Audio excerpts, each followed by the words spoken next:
O muli ho, isang magandang umaga sa bawat isa. Tayo po ay nagpapasalamat sa Diyos sa patuloy niyang biyaya, pag-iingat sa atin, at patuloy ho niyang paggabay, pagbibigay sa atin ng oportunidad na makapagsama-sama sa pagsamba. Muli ho, paalala sa bawat isa, patuloy nating i-maintain yung minimum health standards. We have our face mask. We should have our face mask. At kung meron tayong face shield, pakisuot po natin.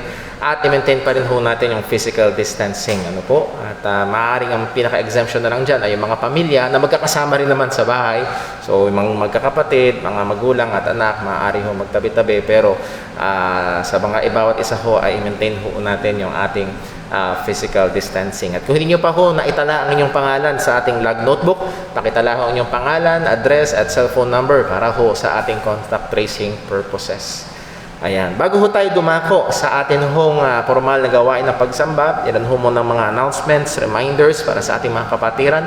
Tuloy-tuloy ho ang ating online na Bible study, ang ating Time in the Word, 6 p.m. Wednesday and Friday, and then yung ating hong Friday night prayer meeting. Mga kapatid, huwag nyo sanang isipin na walang prayer meeting dito sa JCBC. Do, yung ating hong traditional na ginagawa na prayer meeting dito na magkakasama every Friday, hindi natin nagagawa ngayon. Meron ho tayong virtual or online prayer meeting every Friday, 7:10 p.m. At doon ho yung link sa ating mga group chats. And I would like to admonish and also to remind ang mga mananampalataya, it is of our obligation to make time, to be there sa atin hong mga pulong panalangin, maging sa atin hong mga gawain. And yes, as I understand, we understand na sa kasalukuyang kalagayan, hindi ho lahat ay maaaring makaparito sa church. Lalo na pag Sunday ay meron tayong mga online na gawain. Pero kung sakaling nagpapabaya na talaga ho tayo, I would like to remind us, yung sinabi ng salita ng Diyos, na huwag nating pabayaan ang pagkakatipon-tipon. Ano ho? Sa Kristiyano, ang pagtitipon ay hindi optional. It is obligation. Yes, there are providentional hindrances. Sa providensya ng Panginoon ay maaari merong karamdaman, maaari talagang merong tawag ng katungkulan din ng trabaho. Nevertheless, ang Kristiyano must seek opportunity na normally ay tayo ho ay magkasama-sama sa pagsamba at maging sa ating at the very least sa ating live stream. Ano ho? And also, I would like to encourage ang ating mga kapatiran na nakatutok sa ating live stream, not just to watch. Andun yung tendency, at meron ako pinapakinggan nung minsan ang sabi niya, there's the danger na sa live stream ay manood ka lang. So, hindi ka sumasamba, nanonood ka lang. So, gusto kong i-remind yung ating mga kapatiran, lalo na ang mga magulang, to still guide your children, remind your children, it is the worship of God happening, to keep it serious, to keep it solemn, hindi to time, huwag nating sanayin na naglalaro sila ng cellphone sa ganitong time. Pagdating nila din sa church, anong gagawin nila? Yun din ang hahanapin nila dahil nasanay na sila. So please, maintain pa rin po natin yung mga bagay na ganito para ho sa atin ho ding kakabuti ng inyong mga anak. So those are just some reminders. Ilang mga updates po patungkol sa ating mga kapatid. Let's continue to pray for Sister Hope. The earliest na pwede siyang ma-discharge is on Thursday. So please do pray na walang makitang anumang problema. Pray ho natin yung comfort and peace kay Sister Hope dahil tayo lang mismo, hindi tayo makaligo ng 3 araw, irritable na tayo. Tama? Brother Paul, ako okay lang. Yung katabi ko, irritable. Hindi.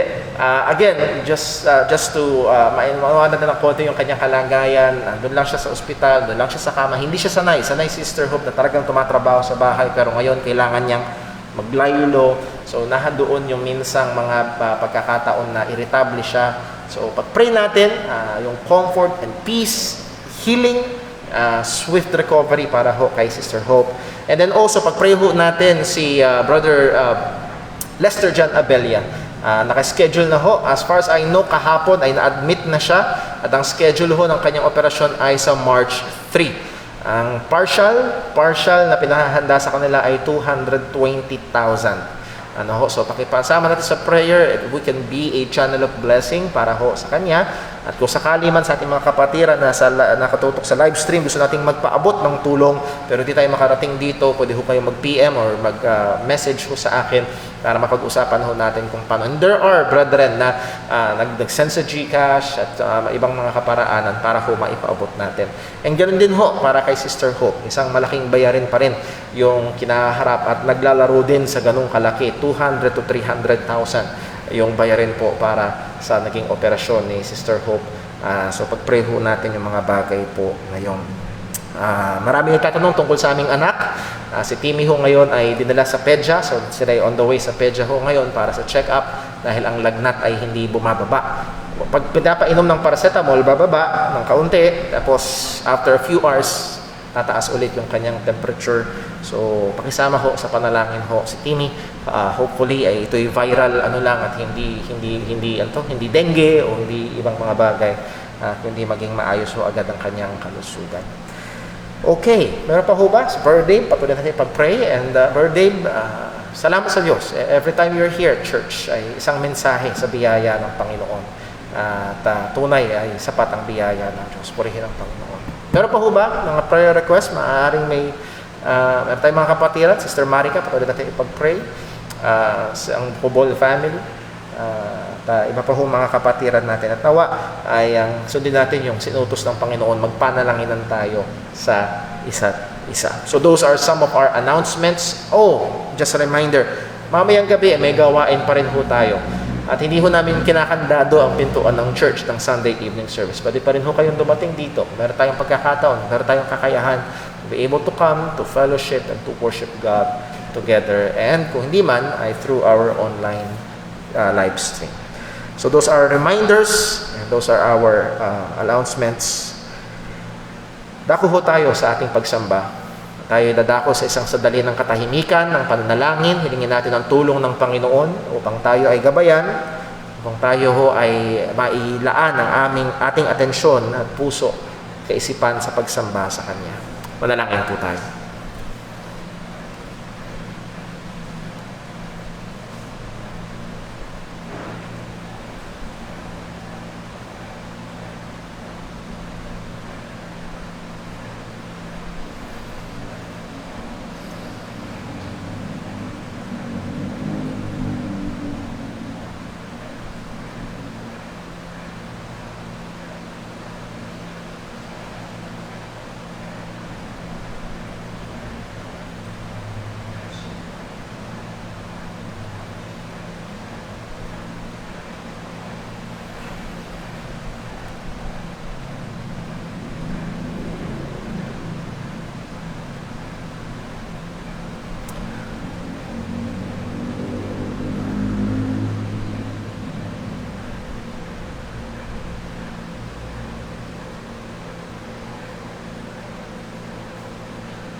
Let's pray.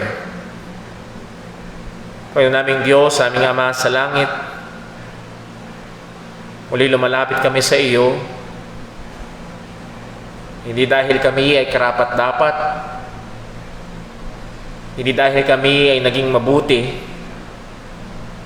Panginoon, alam namin na hindi kami karapat-dapat. At alam namin sa maraming panahon at pagkakataon kami ay nagkukulang sa iyo. Pero Panginoon, kami pa rin ay may kumpiyansang lumalapit sa iyo dahil merong namamagitan para sa amin. Merong namatay para sa aming mga kasalanan, muling nabuhay, at ngayon nasa kanan mo na aming tagapamagitan. Walang iba kundi ang aming Panginoong Hesukristo. At Panginoon, wala kaming ibang tinitindigan, wala kaming ibang inaasahan. Hindi ang ganda ng aming salita, hindi ang lalim ng aming emosyon, kundi siya na namatay sa krus at namamagitan para sa amin. Si Jesus lamang ang aming sandigan at pag-asa. Kaya kami ay may kumpiyansa na dinirinig mo ang aming dalangin. Kaya kami, Panginoon, ay tumitiwala na Ikaw ay naririto at saksi sa aming gawain. Panginoon, lingapin mo po ang abang kalagayan ng iyong mga anak. Ang may mga karamdaman, may matinding problema, kalakip nito ang mga material o pinansyal na pangangailangan. Mahabag ka po nawa, O Diyos. Maging sa aming mga kapatiran na dumanas ang pagkawala ng mahal sa buhay. Nawa, Panginoon, turuan at tulungan mo na masumpungan ng kapayapaan, kakontentuhan, kaaliwan mula sa iyo. At Panginoon, paalala mo sa aming palagian na hindi kami taga rito. Isang araw, lahat ng mga bagay na ito ay iiwan din namin at kami ay uuwi sa iyo. na naghihintay sa amin na katawang walang kasiraan at walang kamatayan. Na naghihintay sa amin na manang inihanda mo, nakalaan, hindi nasisira, hindi nawawala, hindi nananakaw. Paalala mo sa amin na hinihintay namin ang muling pagbabalik ng aming Panginoong Hesukristo. O tulungan mo kami. Tulungan mo kami ngayon na tunay maituon ang aming puso at atensyon sa iyo. Maging aming mga kapatiran na sa mga tahanan, tulungan mo po sila, O Diyos. Ingatan mo po. Lord, we remember to you, Sister Hope. Maawa ka po. And then, Panginoon, si Brother Lester. And then, Panginoon, ang aming kapatid na si Brother Dave. Ang aking anak na si Timmy. At iba pa namin mga kapatiran na nahandoon ang karamdaman, nandoon ang mga pangangailangan.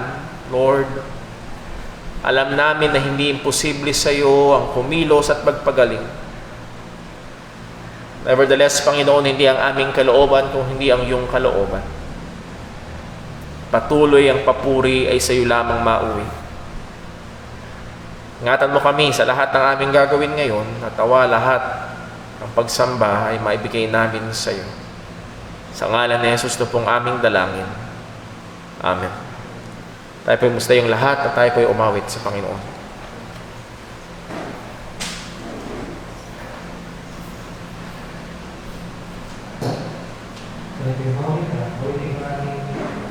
Jesus, we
Tayo po'y dumako sa ating sabayang pagbasa ng salita ng Panginoon. Mula ito sa aklat ng mga awit,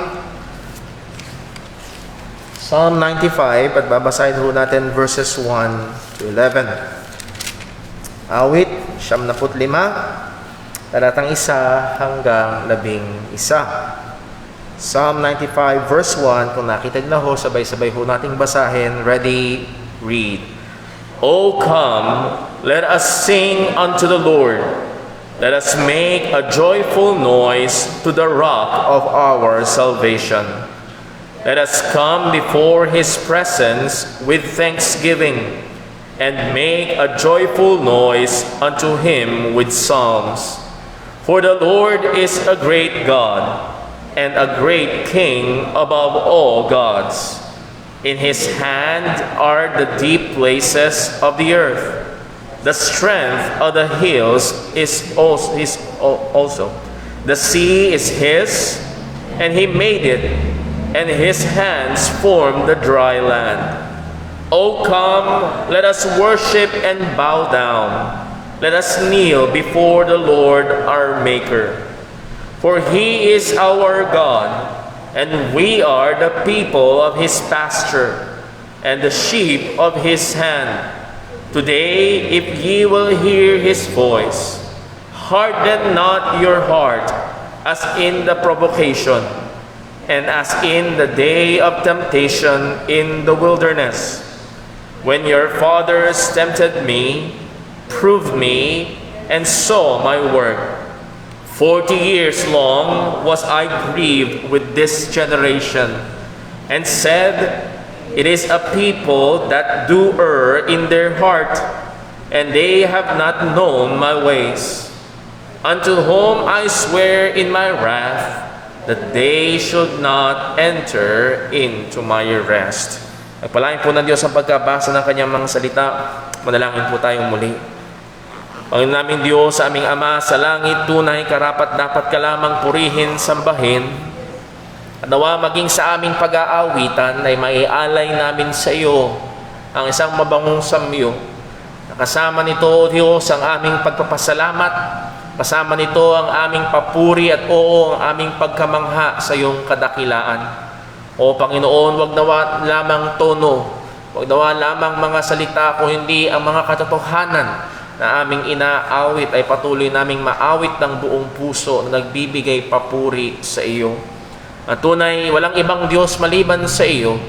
Ikaw lamang nag-iisa at tunay na Panginoon na karapat-dapat sambahin. Tama, dalangin po namin kagaya ng aming nabasa ngayon sa iyong salita, mahabag ka po. Nawa, O Diyos, ang panawagan ng Ebanghelyo ay patuloy mong ipagkaloob at patuloy ka pang tumawag ng mga kaluluwa kay Kristo. Tulungan mo po, O Diyos, ang mga nakikinig na huwag magmatigas sa puso. Buksan, Panginoon, buksan mo ang kanilang mga puso upang sila ay sumampalataya at magpailalim sa aming Panginoong Hesukristo. Muli, Panginoon, Ikaw lamang pong maluwalhati sa aming kalagitnaan. Tulungan mo kami, nawa mula sa simula hanggang matapos, ay tunay na makita mo ang totoong pagsamba na binibigay namin sa iyo.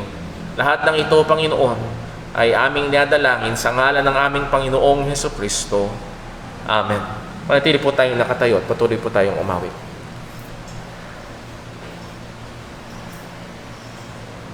Every heart's awakening, Jesus saves.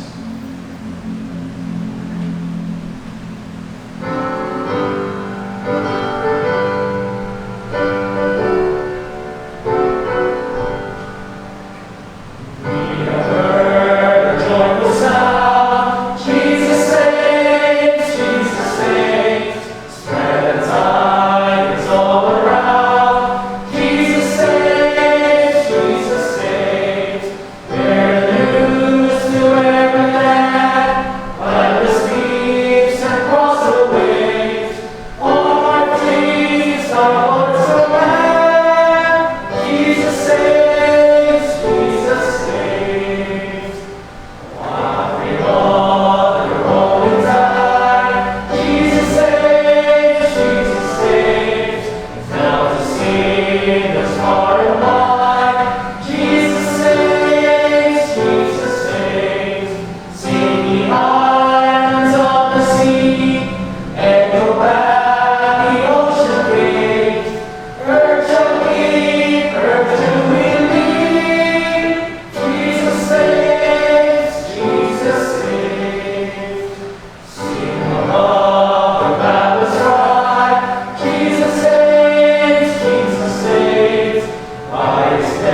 Gandang umaga mga kapatid.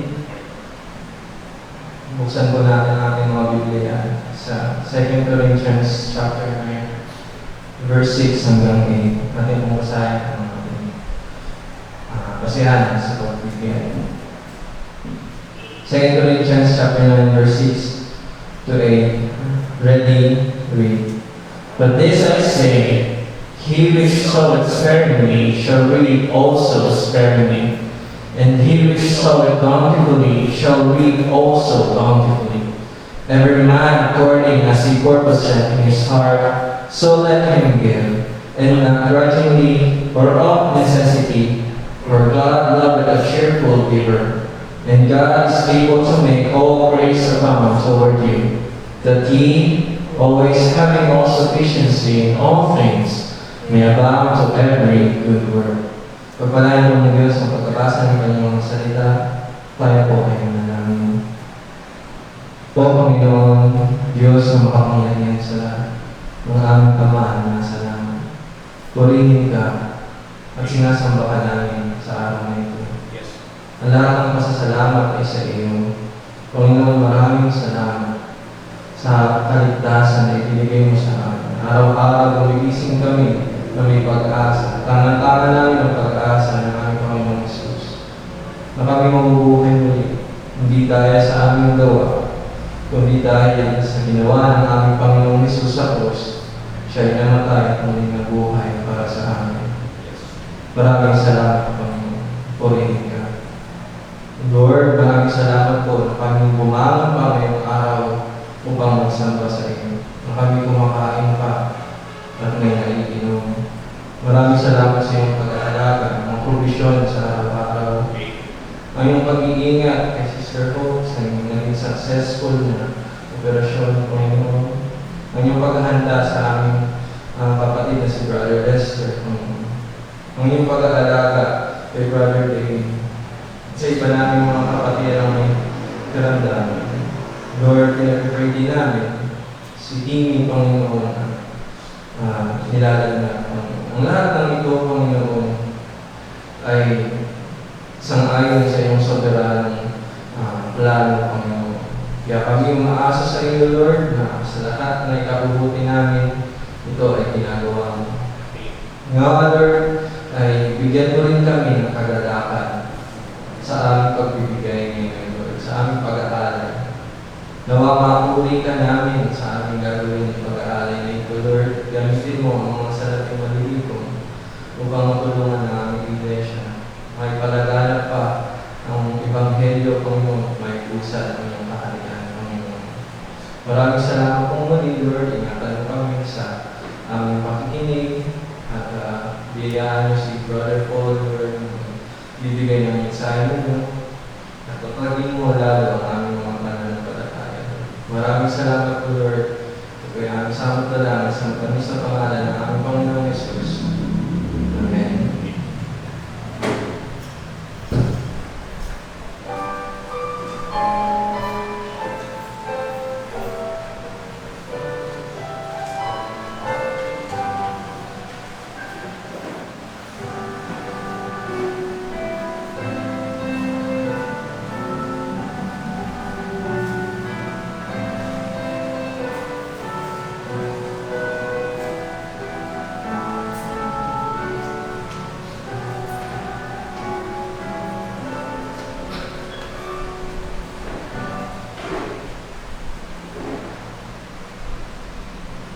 Tayo po yung gusto lahat at tayo po yung mga gusto mo. Ulitin po natin, now that belongs to Jesus.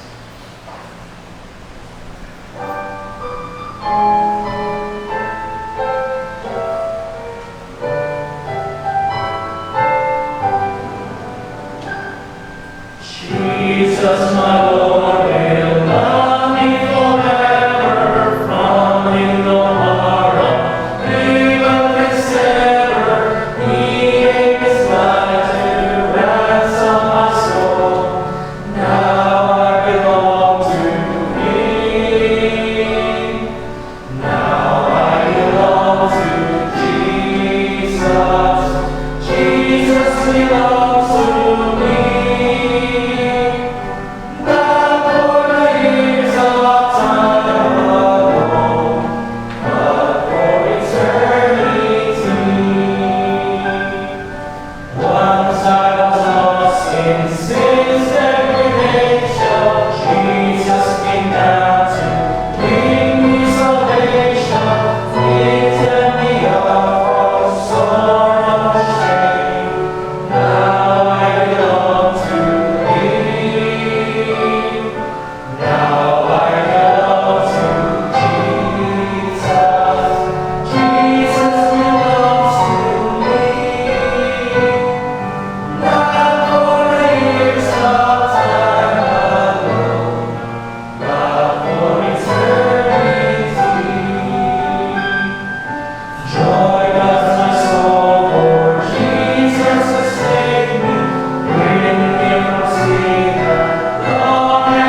Purihin po ang pangalan ng Panginoon. Tayo dumako ho sa ating pag-aaral ng salita ng Diyos at tayo magbabalik, sa ating serye ng pag-aaral sa Book of Romans. At ito hong mga pinag-aaralan ho natin ay mga bagay na talakay natin sometime around November, December ng 2019. And we are trying to do a quick review. We're going through it faster than we did last 2019. At Lord willing, tayo ay pagpupursige sa pag-aaral sa Book of Romans. At if I remember correctly, tayo ho ay nasa first part ng Romans chapter 3 nung natigil ho tayo sa pag-aaral.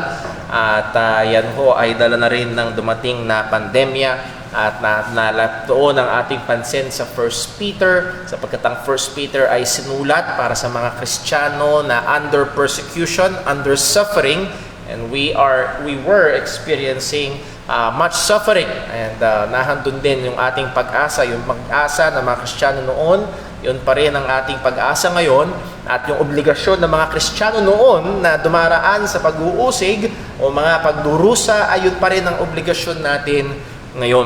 And with all that, kaya natin ginagawa ito ay para mailagay ulit sa hulog ang ating kaisipan pagdating sa pag-aaral natin ng Book of Romans. Tayo ho ay dadako muli sa pag-aaral na ito. At bilang pasimula, nais ko hong saysayin ng isang pangyayari noong 2017. Noong 2017, sa isang bayan sa Pangasinan, ay ito'y isang bayan sa Pangasinan ang gumawa ng headline news. Particularly, ang bayan ng Binalonan, Pangasinan. At ito ay dahil sila ay nag-implement ng isang batas. Hindi ito may kinalaman sa COVID dahil 2017 pa lang noon. Ngunit ang batas na ito ay tinawag na hindi terrorism, pero tire ng simula. Anti-chismis law. Bawal ang chismisan. At sangayon sa mayor ng bayan ay ang layunin nito ay para mabawasan ang problema na laging dala-dala at madalas na may aaway, may gulo at nahandoon ang maraming mga problema na dala ng chismis. And by the way, mga kapatid, tayo bilang mga mananampalataya, hindi natin kailangan ng anti-chismis law, kundi malinaw na sinabi salita ng Diyos na ayaw niya ng mga busybodies. Ayaw niya ng mga bagay na ganyan. Ngunit mga kapatid, huwag tayong mag-alala sapagkat pag tumawid ka lang sa kabilang bayan, halimbawa sa bayan ng San Miguel o Urdaneta, Pangasinan, ang batas na ito ay wala ng kapangyarihan. Kaya ko sinabi ho ito sapagkat meron hong mga tao na ganito ang pananaw pagdating sa paghahatol at batas ng Panginoon. Na kanilang iniisip na paano ang mga taong nasa bundok, paano sila hahatulan ng Diyos? Paano yung mga nasa tribo at hindi narating ng ebanghelyo ng ating Panginoong Jesucristo? And again, ay nahandoon na isa ito sa mga madalas na katanungan na tinatanong ng mga curious, ng mga tao na nandun nga, oo nga naman, paano silang hindi narating ng ebanghelyo? Paano sila na, yes, alam nila kung ano ang Coke, pero hindi nila alam kung ano ang Bible? May mga tribo at mayroong mga lugar sa mundo na alam nila ang iPhone pero hindi nila alam ang pangalang Jesus. Paano yun? Paano sila hahatulan ng Diyos? Paano ang kanilang kaligtasan kung hindi nakarating sa kanila ang ebanghelyo? Mayroong mga tao o mayroong mga tagapagturo na sinubukang luwagan. Ginawa nila na ang biyaya ng Diyos ay mas maluwang. They present a wider grace. Na di umano, ang Diyos hahatulan daw ang mga taong ito, hindi sang-ayon sa ebanghelyo, hindi sang-ayon sa kanyang batas, kundi sang-ayon sa liwanag na ibinigay sa kanila ng Panginoon. At sangayon sa kanilang pagtatapat sa liwanag na ito, na ibinigay ng Diyos sa lahat ng tao, ay bibigyang konsiderasyon ng Diyos ang kanilang kaligtasan. Pero kagaya nung makikita ho natin sa mga talata na ating babasahin hanggang sa dulo ng chapter 2, maliwanag na ang hatol ng Panginoon ay meron lamang isang basihan. Walang iba kung hindi ang kanyang mga kautusan. At dito rin magliliwanag ang katotohanan na ang kaligtasan na manggagaling sa Panginoon ay wala ring ibang panggagalingan, kundi ang ating Panginoong Hesukristo lamang. So with that, nais ko kayong anyayahan na buksan ang inyong mga Biblia sa Romans chapter 2. Romans chapter 2, at babasahin natin verses 12 up to verse 16. Romans chapter 2, verses 12 to 16. Magsitayo po tayong lahat para sa pagbasa ng salita ng Panginoon. Romans chapter 2, verses 12 to verse number 16. Ang sabi po ng salita ng Diyos ay ito: For as many as have sinned without the law shall also perish without law. And as many as have sinned in the law shall be judged by the law. For not the hearers of the law are judged before God, but the doers of the law shall be justified. For when the Gentiles which have not the law do by nature the things contained in the law, this having not the law are a law unto themselves, which show the work of the law written in their hearts, their conscience also bearing witness, and their thoughts, and the meanwhile accusing or else excusing one another. In the day when God shall judge the secrets of men by Jesus Christ according to my gospel. Pagpalain po ng Diyos ang pagkabasa ng kanyang mga salita. Manalangin po tayo. Muli, Panginoon, sa iyo kami ay humihingi ng gabay, ng liwanag, ng pagtuturo, maging pagtatama, pagsaway sa mga maling paniniwala, sa mga maling akala. At turuan mo kami na magpailalim sa iyong katotohanan. Gamitin mo ang iyong salita upang kami ay patuloy na matuto at patuloy na mahubog sa wangis ni Kristo. At Panginoon, mahabag ka kung meron mang naririto na wala pa kay Kristo. Ikaw po nawa ang magbukas ng kanyang mga mata, magbukas ng kanyang puso upang siya ay sumampalataya kay Jesus. At lahat ng ito ay sa iyo namin hinihiling sa ngalan ng aming Panginoong Hesukristo. Amen. Mari na po magsiupo ang lahat. Ito ang ating pinakamensahe ngayong umaga. All men will face the righteous judgment of God based upon the law of God. Simple, it's clear. Ang lahat ng tao ay haharap sa matuwid na paghahatol ng Diyos na nakabase sa mga batas o kautusan ng Panginoon. Kung yung naalala, pinag-aralan po natin maybe a month ago sa Romans chapter 2 verses 1 to 11 that God's judgment is a righteous judgment. Na ang Diyos sa kanyang magandang paalala sa atin sa verse number 11, for there is no respect of persons with God. Walang pagtatangi ng tao sa Diyos. Hindi iko-konsidera ng Diyos kung ikaw ba ay lalaki o babae. Hindi bibigyan konsiderasyon ng Diyos kung ikaw ba ay nakapag-aral o hindi. Hindi bibigyan konsiderasyon ng Diyos kung ikaw ba ay mahirap o mayaman. Lahat ng tao ay tatanggap ng matuwid na hatol ng Panginoon. Haharap sa paghuhusga. Haharap sa paghahatol. Ngunit narito ang isang katanungan na madalas niyang dumarating sa kaisipan ng iba. Paano ang ibang mga tao na hindi narating ng kautusan ng Diyos? Paano ang ibang mga tao na hindi narating ng Biblia? Paano ang ibang mga tao na hindi narating ng ebanghelyo ng ating Panginoong Hesukristo? Paano sila maliligtas? Or much more, sa ating pag-aaral ngayong umaga, paano sila hahatulan ng ating Panginoon? At dito, dinil ni Apostol Pablo ang unang grupo ng mga tao na kung saan na sinisigurado na dadaan sa paghahatol ng Diyos. And the next Sunday, Lord willing, titignan natin ang pangalawang grupo ng mga tao, which is ang mga Hudyo, at ngayong umaga ay ang mga Hentil.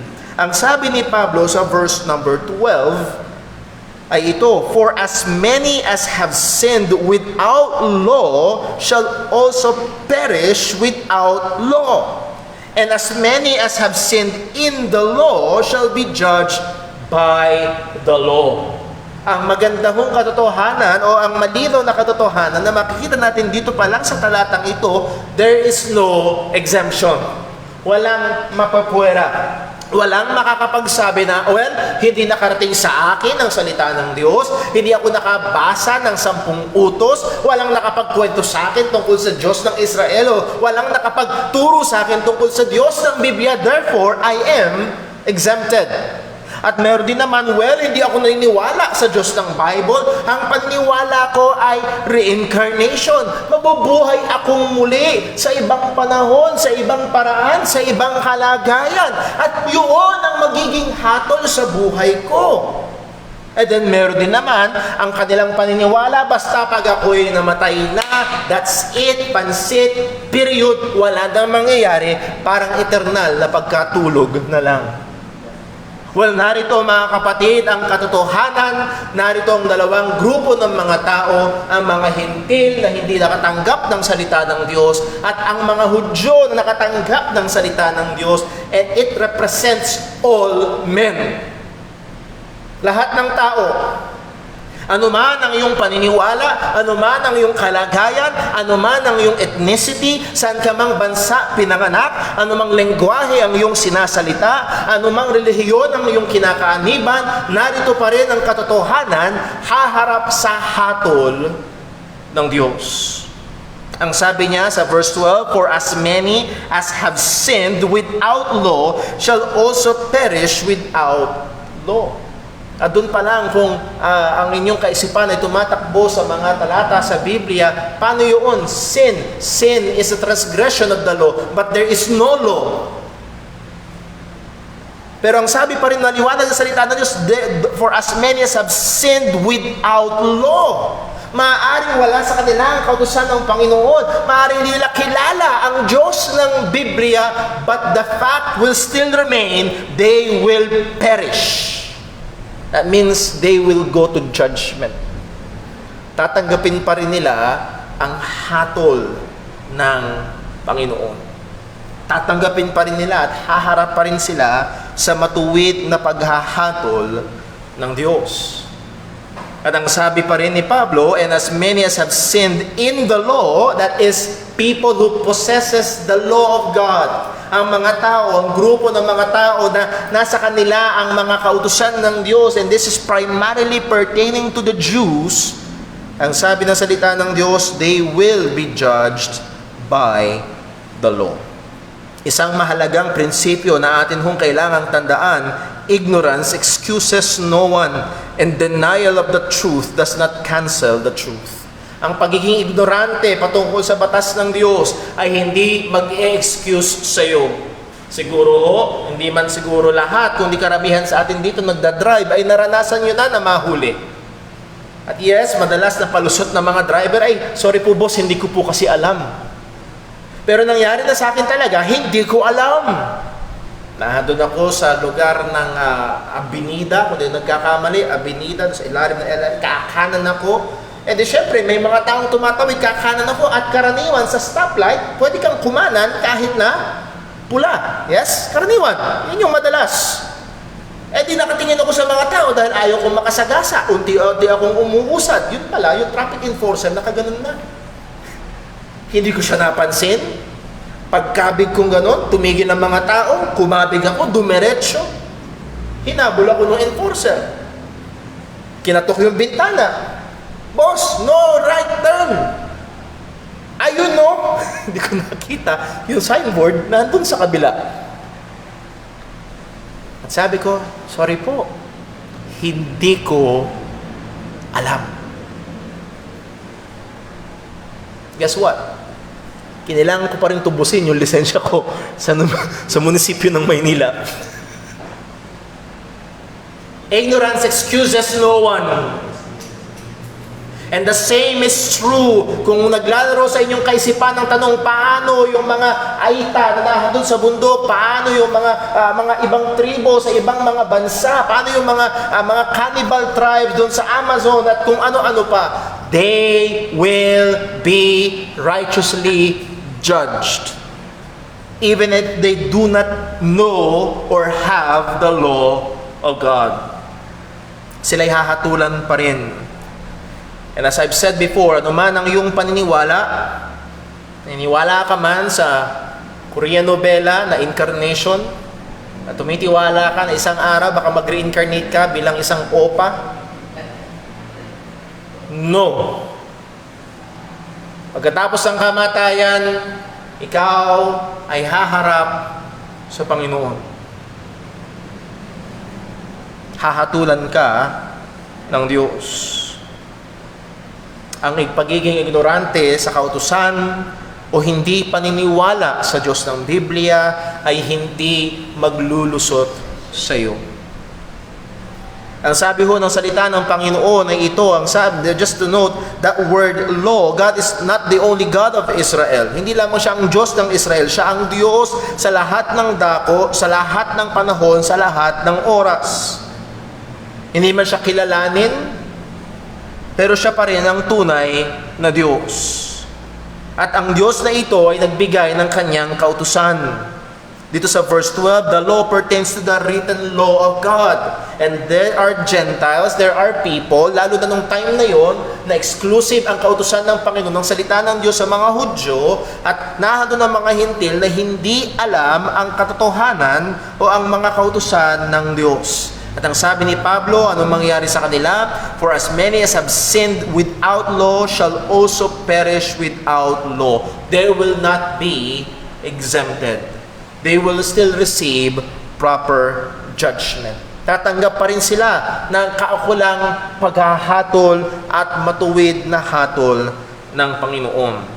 Pero paano naman ang mga taong nasa kanila ang salita ng Diyos? Primarily, nung time na yon, ang mga Hudyo, at sa panahon natin ngayon, salamat sa Diyos, meron tayong mga kopya ng salita ng Panginoon. At marami sa atin multiple copies of the Bible. At marami sa atin, kung sa cellphone nyo, maaaring meron ka pang multiple Bible apps. Pero nung panahon na yon, ang salita ng Diyos ay nasa mga Hudyo lang. At yun yung isa sa mga kalamangan ng mga Hudyo. To them is the oracles of God given. Pero narito ang sabi ho ni Pablo, and as many as have sinned in the law shall be judged by the law. Hahatulan ng Panginoon. Haharap pa rin sila sa paghahatol.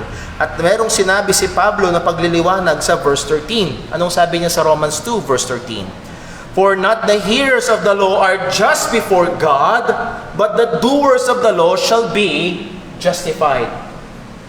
Now, merong mga tao sa panahon ni Apostol Pablo, particularly may mga Hudyo na nahandun ang kanilang iba't ibang paniniwala. Isa sa paniniwala ay ito, simply by being a Jew, they have the right to enter the kingdom of God.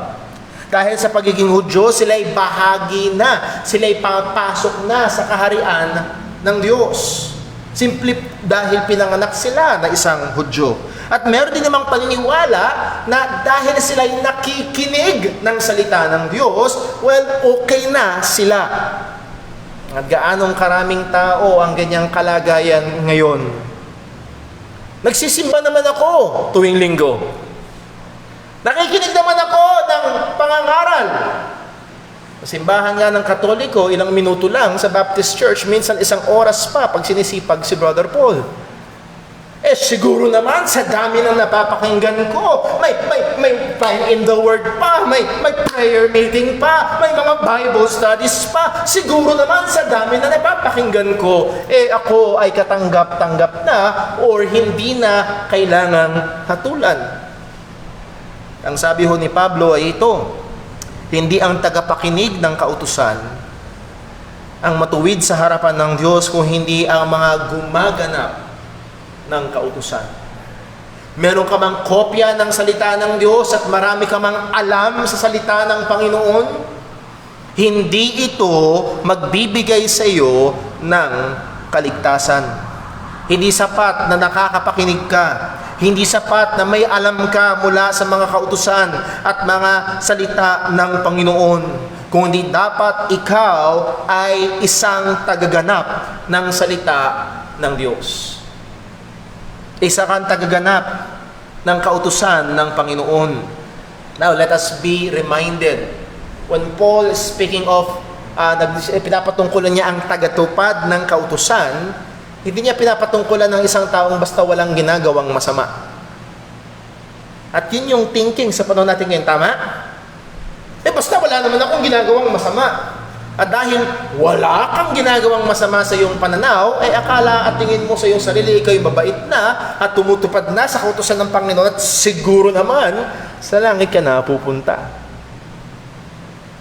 At again, as I've said earlier, ang ibang mga tao, ang kanilang pananaw, basta nagsisimba ako, basta wala akong ginagawang masama, basta tumutulong din naman ako sa aking kapwa, at okay na yon. At nilalagay na nila at minamarkahan na nila ang kanilang sarili, I am a doer of the law. Ako'y tagatupad. Ako naman ay mabait na. Ako naman ay pasado na. Therefore, ako naman ay pag namatay, siguro naman sa langit na ako pupunta. Sad to say, that is a wrong thinking.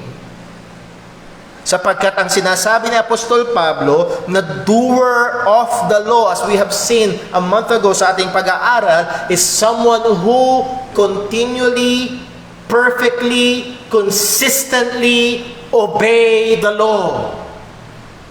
Tuloy-tuloy na perpekto at laging sinusunod ang kautusan. Ito ang doer of the law. Ang demand ng law ay isang perpektong pagsunod. Ang demand ng kautusan ay hindi 90%, hindi 95%, kundi 100% na pagsunod sa lahat at 100% of the time. Ito ang demand ng kautusan. Kung nyo naalala yung ating pag-aaral sa Romans chapter 2, verse number 6, anong sabi? Who will render to every man according to his deeds, to them who by what? Patient continuance. Matyagang nagpapatuloy.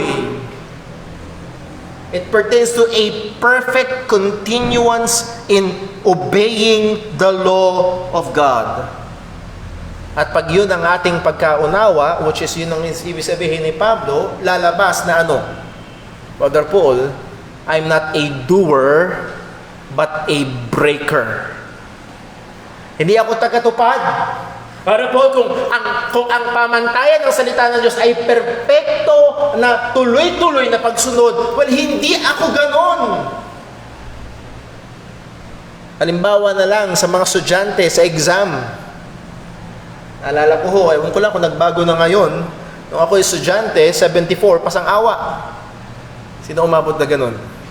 74 pasang awa, pag 75 nakahinga ka, pag 80, may pinagmamayabang ka na. Ganun pa rin ba ngayon? Ganun pa rin ba ngayon?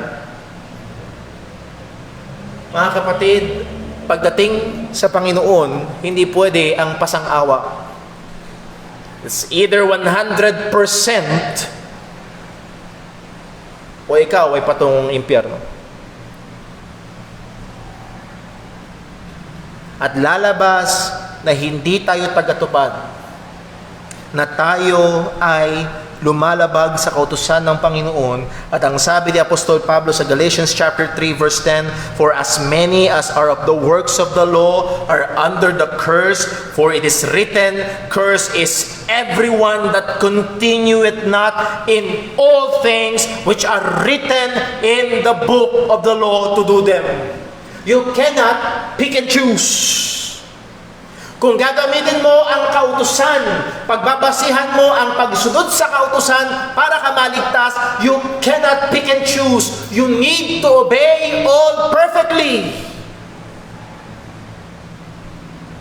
Hindi mo pwede basta hindi ako pumapatay. Well, as if yun lang ang laman ng kautusan. Meron ho tayong mga kababayan na nandun sa paniniwala na kailangan mong sundin ang mga kautusan.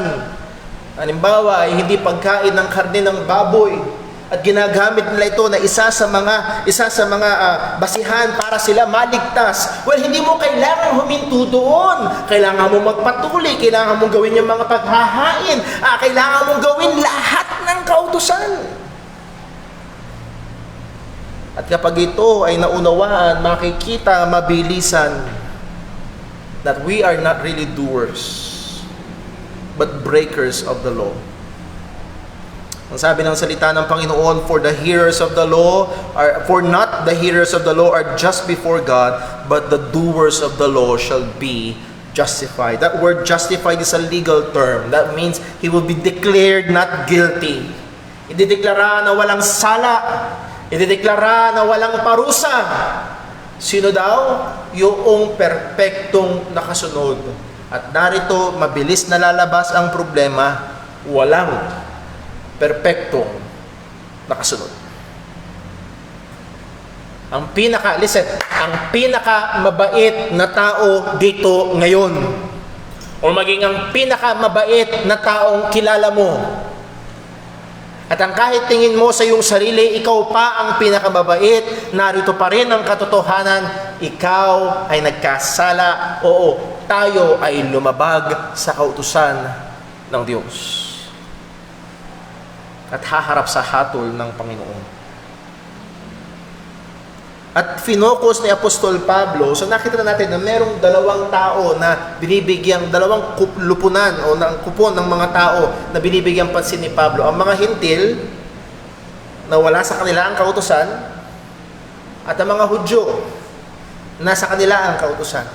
At sa mga susunod na talata, ifo-focus ni Pablo dun sa unang grupo, ang mga hintil. And then pagdating sa verse 17 hanggang dulo, bibigyan niya ng matinding atensyon ang mga Hudyo na matuwid ang tingin sa sarili. Pero for that, bigyan mo natin ng pansin ang pinunto ni Apostol Pablo patungkol sa mga hintil. Verse 14, ano po ang sabi niya? For when the Gentiles, which have not the law, do by nature the things contained in the law, this having not a law unto themselves, this having not the law, are a law unto themselves. Maaaring merong kumestyon, Apostol Pablo, okay, sige na. Hindi ang tagapakinig ng kautusan, kundi ang tagatupad ng kautusan, ang maliligtas, ang hindi hahatulan ng Panginoon. Pero Apostol Pablo, nais ko muna magtanong, paano sila na walang kopya ng kautusan? Paano sila na hindi narating ng salita ng Diyos? Paano sila na hindi nila alam ang mga kautusan ng how will they be doers of the law? Kung ang ma-justify ay ang doers of the law, paano ang mga hintil na walang kautusan ng Panginoon? Ang sabi ni Pablo, look at the Gentiles. Tingnan nyo sila at obserbahan nyo sila. Ano ang makikita nyo sa mga hintil? Ang sabi niya, for when the Gentiles which have not the law do by nature things contained in the law.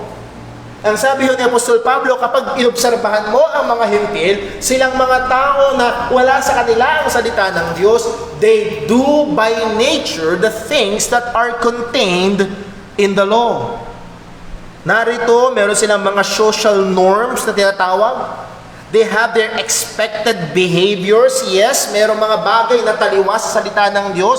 Pero by and large, karamihan, hindi man lahat, pero karamihan ng mga sibilisasyon na hindi narating ng salita ng Diyos, naniniwala pa rin na ang pagpatay ay mali, ang pagnanakaw ay hindi dapat, ang marital infidelity ay kahiya-hiya, ang disrespect sa pagulang ay hindi tama, ang pagsisinungaling ay isang bagay na hindi dapat ginagawa. maging sa mga tribo na nasa bundok. Itong mga taong ito na hindi nakabasa ng Biblia ay namumuhay sa paraan na tila baga meron silang batas na sinusunod. They do by nature things contained in the law.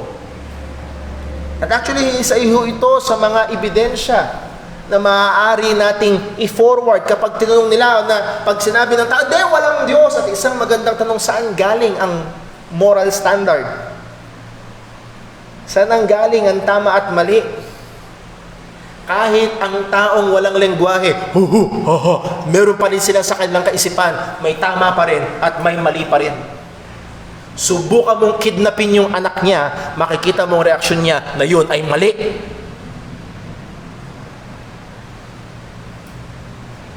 Meron pa rin na sila ay sinusunod sa kabila ng wala silang lengguwaheng nalimbag, hindi sila nakabasa ng salita ng Panginoon. They do by nature the things contained in the law.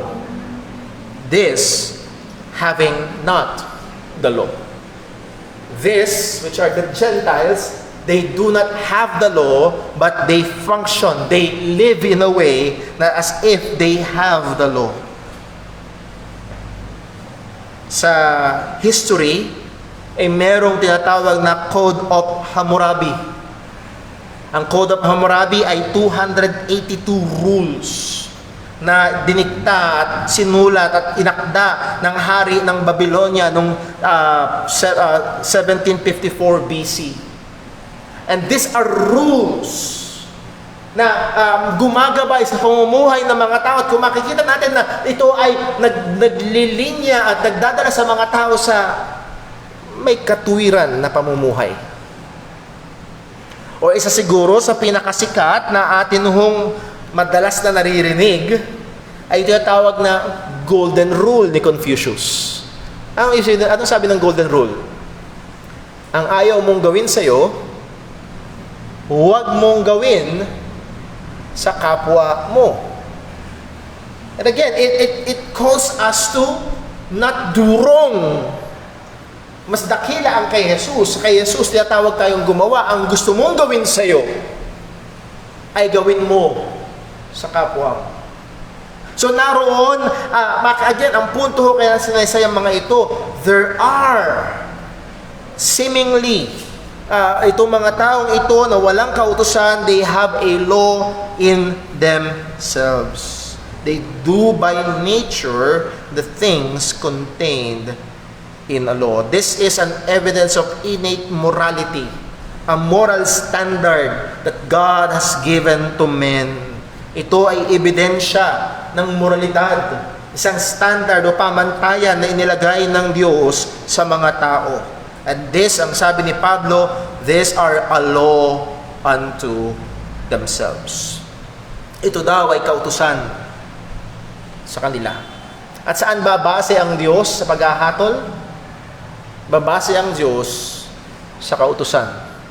At ito ang magiging basihan ng Panginoon para sila ay hatulan.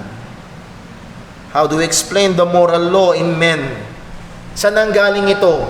Paano nangyari ang mga taong hindi kilala ang Diyos? Paano nangyari ang mga taong walang idea patungkol sa Diyos ay umaakto at gumagawa na may kautusan sa kanilang mga buhay?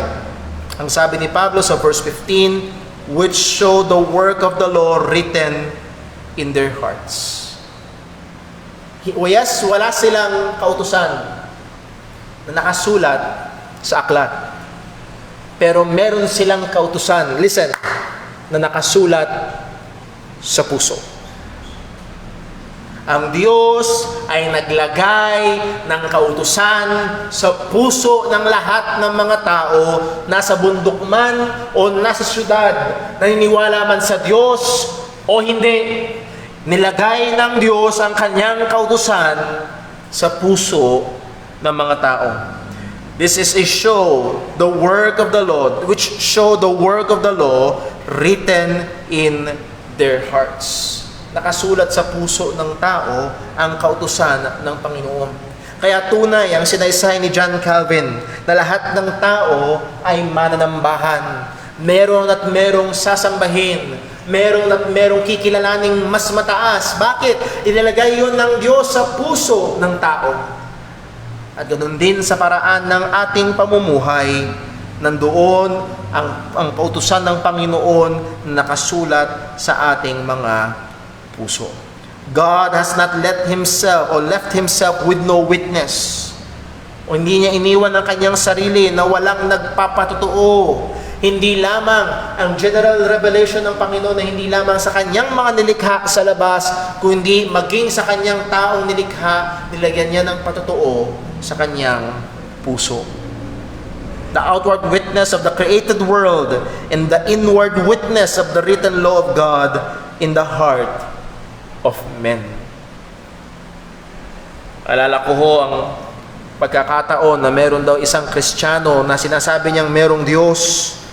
At isa nga niyang hamon ay, kung walang Diyos, saan mo kukunin ang tama at mali? At yung ayaw maniwala sa Diyos, tinanong niya, kung walang Diyos, kung walang basihan, ano ang pinagpabasihan mo ng tama at mali?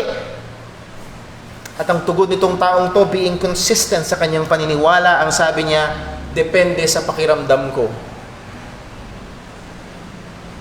Kung pakiramdam ko mali, edi mali. Kung pakiramdam ko tama, edi tama. Ang sabi ng mga ngaral, may mga tribo ang pakiramdam nila tamang kainin yung kaaway nila. Yun namang iba, tamang buhayin yung kaaway nila. Ano ang preference mo? Nakikita niyo kung ibabase natin sa pakiramdam, punos kaguluhan at kasalanan ang mangyayari.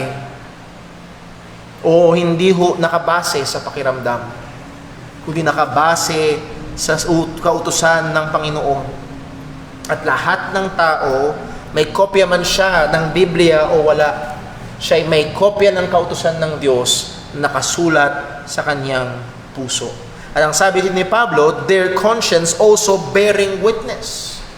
Ito ay isa sa mga regalo ng Diyos sa tao, ang konsensya, na kung saan ito ay it is an instinctive sense of right and wrong that produces guilt when violated. Nagbibigay ito ng sense na hindi, malihan hindi tama ito, hindi dapat ginagawa ito, o dapat yun ang gawin mo. At binabagabag ka nito kapag ito ay yung nilalabag. At isa ito sa magandang pagkakaiba at malaking pagkakaiba ng tao sa hayop. Ang tao ay binigyan ng Diyos ng konsensya. Ang hayop ay walang ganito kakayahan or kalagayan. So their conscience also bearing witness.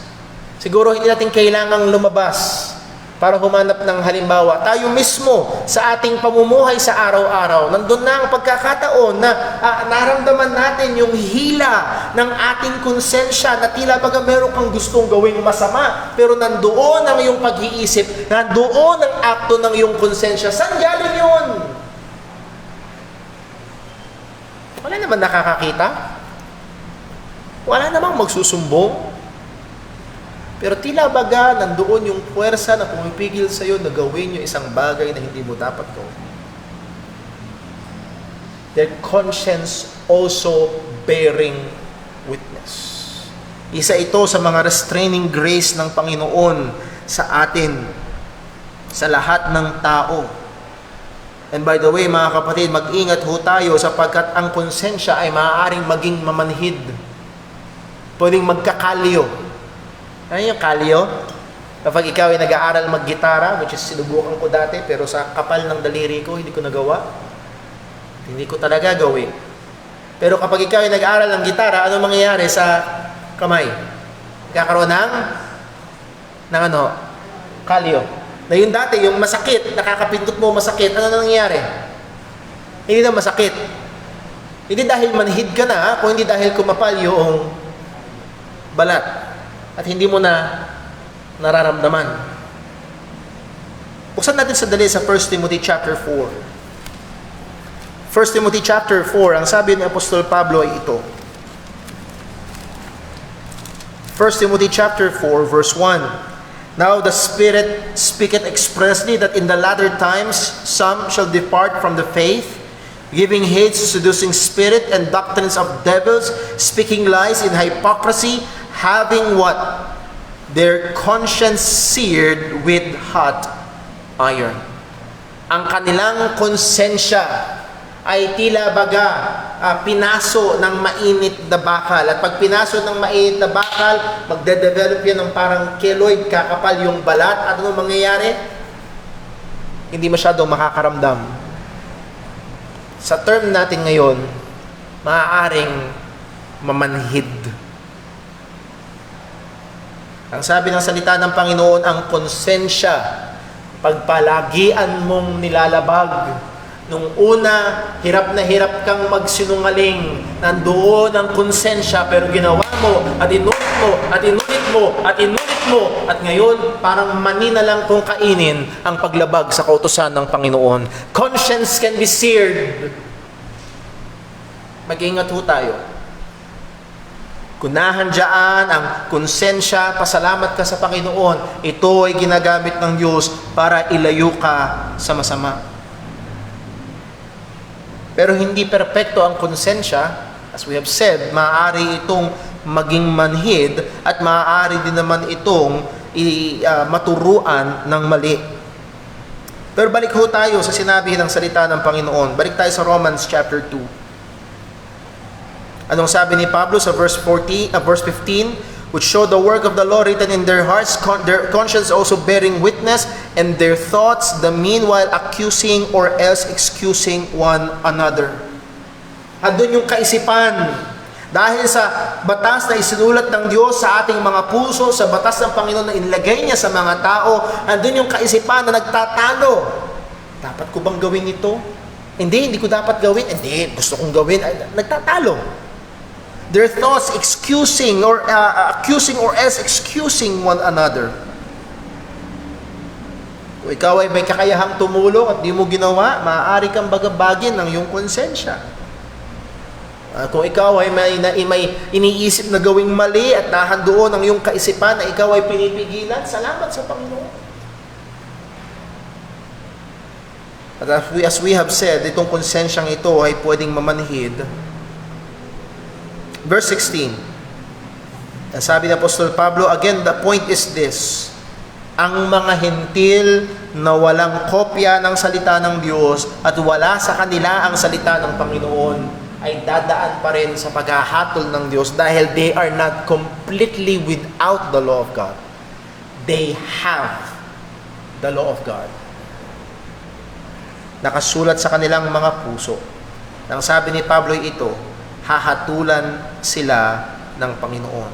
It will go back sa sinabi sa verse number 12. Ang sabi ni Pablo, for as many as have sinned. Naalala niyo yung tanong kanina? Sin is the transgression of the law. Pero sabi ni Pablo, they are without the law. So how can they sin? Because they are not really without the law. Because they have the law of God in their hearts. They shall also perish. Sila ay hahatulan at sila ay mapapahamak. Verse 16 ang sabi ni Apostol Pablo ito, in the day when God shall judge the secrets of men. Hahatulan ng Diyos lahat ng sekreto ng mga tao. Nung pinagbulay-bulayan ko ito, naisip ko, hindi lang ang gawa ng tao, kundi maging yung mga sekreto ng mga tao. Hahatulan ng Panginoon. Maging ang kasalanan na pinagkakatago-tago mo. Maging ang mga krimen na hindi nare-report sa radyo, sa telebisyon. Maging ang mga bagay na ginagawa ng patago, palihim, at tila baga mga krimen na walang nakitang ebidensya at hindi nahuli ang gumawa. Lahat ng mga sikretong ito, lahat ng mga kasalanang ito ay haharap sa Panginoon at hahatulan ng Diyos. Yes, maaaring maitago mo sa harapan ng tao at magmukha kang mabait at maaaring tapikin mo ang iyong sariling balikat at kumbinsihin mo ang sarili mo, oo, mabait ako, okay lang ako. No.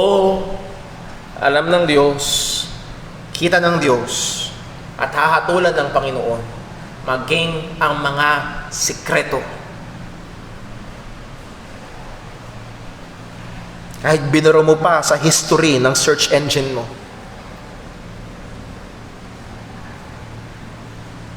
kahit inisip mo pang babaunin mo sa libingan ng sikretong ito, alam ng Diyos, kita ng Diyos, at hahatulan ng Panginoon. In that day when God shall judge the secrets of men, and no man will be exempted. Kahit na sila, nawala sa kanila ang kautusan o ang mga salita ng Panginoon. Kanais ko dito tapusin sa sinabi ni Pablo. In the day when God shall judge the secrets of men, how? By Jesus Christ, according to my gospel. Ito ho ang sagot dun sa tanong, paano ang mga taong hindi narating ng Ebanghelyo? Paano ang mga taong hindi narating ng Bible? They will still be judged by God through Jesus Christ. Ang sumasampalataya sa anak ay wala ng anumang hatol o may buhay na walang hanggan. Pabuksan natin sa John chapter 3 na paghahalo ko yung dalawang talata. Sa John chapter 3. And this is the condemnation. Verse 19, I believe, or 18. John chapter 3, verse 19.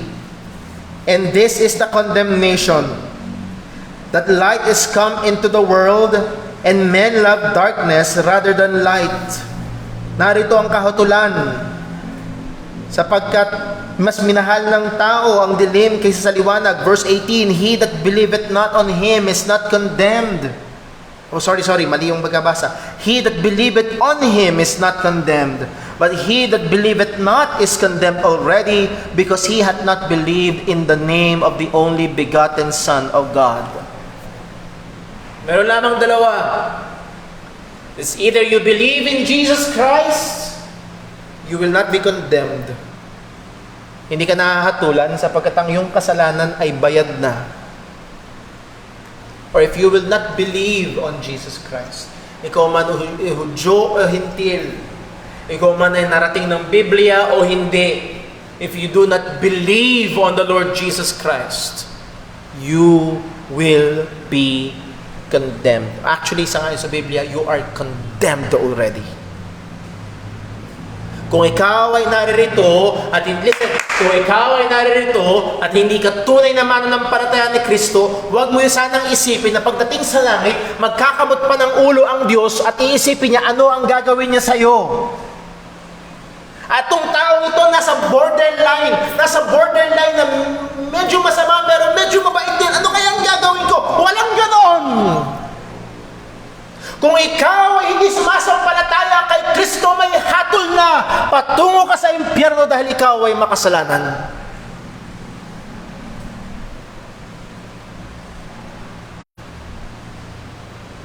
Pero nais kong ibigay ang pag-asa at tanging pag-asa. Walang ibang paraan ng kaligtasan kung hindi si Jesucristo lamang. John 14:6, ang sabi ni Jesus, I am the way, the truth, and the life. No man, kahit ang pinakarelihiyosong Hudyo, o kahit ang kanibal pa doon sa tribo, no man can come to the Father except through me. Kung ikaw ay naririto at wala ka pa kay Kristo, as kung sabihin sa iyo ang katotohanan na wala kang kahit isang kudlit na pag-asa na pumasok sa kaharian ng Diyos kung wala ka kay Kristo. Ang haharapin mo ay ang hatol ng Panginoon. Naniniwala ka man dito o hindi, Pero kung ikaw ay mananampalataya ni Jesus, ang sabi ng salita ng Panginoon sa Romans chapter 5, verse number 1, therefore being justified by faith, we have peace with God through our Lord Jesus Christ. Sa chapter 8, verse 1 ang sabi, there is therefore now no condemnation to them which are in Christ Jesus, who walk not after the flesh, but after the Spirit. Wala nang hatol. Wala nang hatol ang mga na kay Kristo Jesus. At ito lang ang tanging paraan parang isang taong makasalanan, isang taong lumabag sa nakasulat na kautusan ng Diyos, o isang taong lumabag sa nakasulat na kautusan ng Diyos. Ang tanging paraan para magkaroon ng kaligtasan ay walang iba kung hindi si Yesu Kristo lamang. So let us apply this truth. Number 1, let us be serious, and tayo ay maging seryoso at maging pursigido sa gawain ng pag-iebanghelyo. Walang ibang paraan ng kaligtasan. Lahat ng tao ay hahatulan. Kaya kailangan tayong lalong maging seryoso at masipag sa paghahayag ng ebanghelyo. At mind you, hindi mo kailangan pumunta sa ibang bansa para maghayag ng ebanghelyo. Maaaring sa loob ng iyong sariling tahanan, may kailangan makapakinig ng ebanghelyo. Kagaya ng panawagan natin last Sunday, ating Family Sunday, maaaring kailangang marinig ng iyong mga anak ang katotohanan ng ebanghelyo. Number 2, tayong mga na kay Kristo Jesus na ay lalong maging mapagpasalamat. Sa kalagayan na tayo nasa ilalim ng hatol, tayo inabot ng biyaya ng Diyos at Kanya tayong iniligtas, binigyan ng pananampalataya, kaya't wala na tayong hatol dahil tayo ay na kay Kristo Jesus at ito ay biyaya lamang ng Panginoon. Number 3, let us greatly consider the work of missions. Ikonsidera nating dakila ang gawain ng pagmisyon. That is, yes, I've said, hindi mo kailangan pumunta sa ibang bansa para dalhin ang ebanghelyo, pero meron pang mga lugar na hindi nararating ng ebanghelyo. Kung ikaw ay tinatawag o tatawagin ng Diyos sa gawaing iyon, nawa tulungan ka ng Panginoon. At sa biyaya ng Diyos, nawa gamitin ng Diyos ang iglesyang ito para ihanda at tulungan at suportahan ang tatawagin niya para mangaral ng ebanghelyo sa ibang lugar. O kung hindi man tayo tawagin ng Diyos para pumunta sa mga lugar na kung saan ang ebanghelyo ay hindi pa naipapangaral, o nawa magpagamit tayo sa Diyos para suportahan sila na ginagamit ng Diyos at tatawagin ng Diyos at dadalhin ng Diyos sa ganong kaparaan. Ang ating church ay nagsimulang sumupor sa 3 manggagawa. And Lord willing, hindi tayo matapos doon lamang. Sumusuporta tayo sa manggagawa sa La Union, sa manggagawa sa Rizal, sa manggagawa na nahandun sa Thailand. At marami pa hong nangangailangan ng pangangaral ng ebanghelyo. At dahil walang makakalusot sa hatol ng Panginoon at ang tanging pag-asa ay ang ebanghelyo ni Kristo lamang, nawa tayo ay maging seryoso. Ikonsidera natin, isama natin sa budget natin, lalo na isama natin sa panalangin natin ang pagsuporta sa mga mangangaral ng ebanghelyo sa ibang lugar. Huwag tayong makontento dito sa paligid lang natin. At nawa tayo ay maging kagamitan ng Diyos sa paghahayag ng ebanghelyo ni Kristo sa iba. Remember, walang makakalusot. Walang exemption. Kailangan nila si Jesus. Let's pray. Panginoon Diyos, aming Ama sa langit, salamat po sa katotohanan ito. Lord, pinapakita nito ang matinding kagandahan, kadakilaan ni Kristo. Na si Jesus ay hindi lamang para sa mga taong naabot ng Biblia, kundi si Jesus ay para sa lahat ng tao. Ano man ang kulay ng balat, ano man ang sinasalitang lengguwahe, ano man ang estado sa buhay, kailangan nila si Jesucristo sapagkat walang makakalusot sa hatol mo. At ang tanging kaligtasan ay walang iba kundi sa pamamagitan ng pananampalataya sa Kanya na namatay at muling nabuhay para kami ay maligtas. Panginoon, mahabag ka po. Lahat kami ay may mga mahal sa buhay na nasa ilalim ng hatol.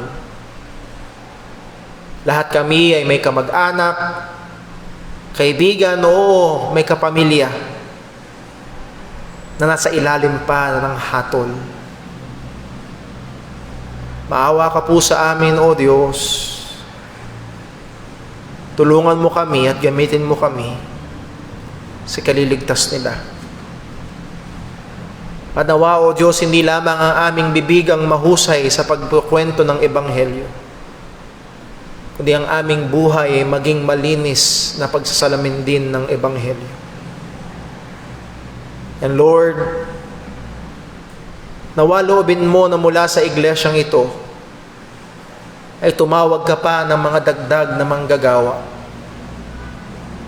Panginoon, ikaw ang nag-utos sa amin na manalangin pa kami. Humingi pa kami. Kaya Panginoon, ngayon sa daling ito, kami humihingi, magsugo ka pa ng mga dagdag na manggagawa. Maraming aanihin, kakaunti ang mga ani. Tumawag ka pa, O Diyos. Awatin mo kami sa kamunduhan. Awatin mo kami sa mga bagay na mga param lamang. Itutok mo ang aming mga mata sa eternal na bagay, lalo na sa Kanya na namatay para sa amin. Tumawag ka pa. Gumamit ka pa. At gamitin mo nawa ang ministeryong ito kung iyong loobin upang ang Ebanghelyo ay makarating pa sa marami at sa iba. O tulungan mo kami, Panginoon. May mga nagpipilipit ng Ebanghelyo na sinusubukan itong gawing mas maluwang at mas madali.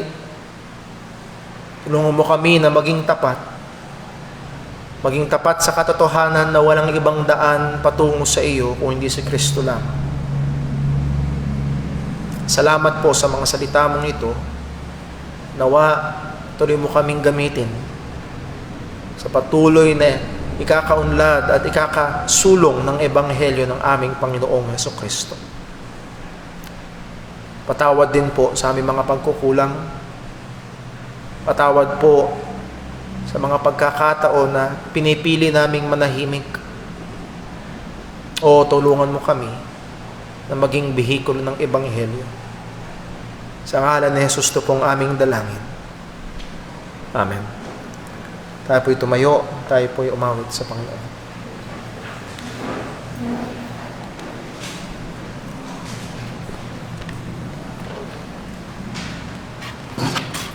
Tayo po'y umawit, umawit ko na amazing grace.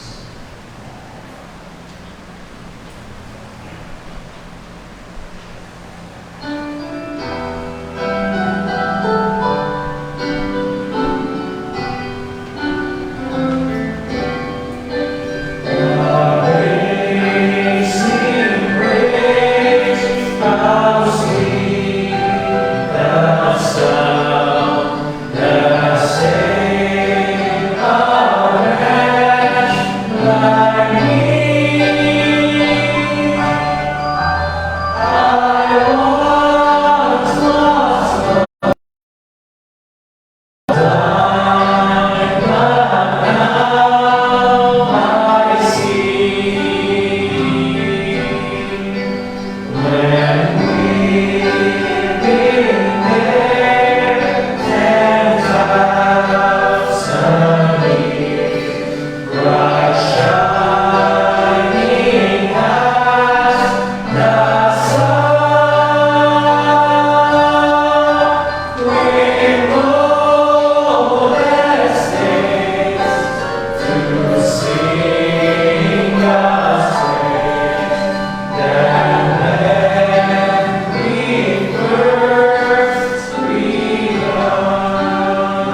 Pagpalain po ang pagpurihin ang pangalan ng Panginoon. Maraming salamat po mga kapatid sa bawat isang naririto.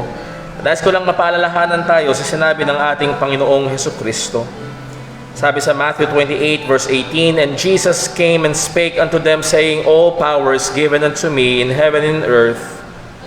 Go ye therefore and teach, or make disciples of all nations, baptizing them in the name of the Father, of the Son, and of the Holy Ghost." Nawa, pagbulay-bulayan natin ang katotohanan ito, na tayong bawat isang Kristiyano ay inuutusan ng Panginoon na humayo at dalhin ng Ebanghelyo sa iba, at sila ay maging tagasunod ng ating Panginoong Hesukristo. May mga tagasunod ng K-pop, may mga tagasunod ng mga negosyante, may mga tagasunod ng mga online games at kung ano-ano pa. Pero tayo ay tagasunod ni Kristo. At ang pinakadakilang mithiin natin ay makita ang marami pa na maging disipulo niya. Nawa naman ang ating gagawin. Magpagamit tayo sa Panginoon. Tulungan tayo ng Diyos. Saan man niya tayo tinawag ay magamit natin para sa kanyang kaluwalhatian. Pagpalain tayo ng Diyos. Ingatan. Nawa ang biyaya at kapayapaan ng Panginoon ay laging sumaatin. At nawa patuloy ho tayo na maging kagamitan at instrumento ng Diyos sa katwiran, lalo na sa ikakabahagi ng Ebanghelyo sa iba. God bless po. Ingat po tayong lahat. We are dismissed.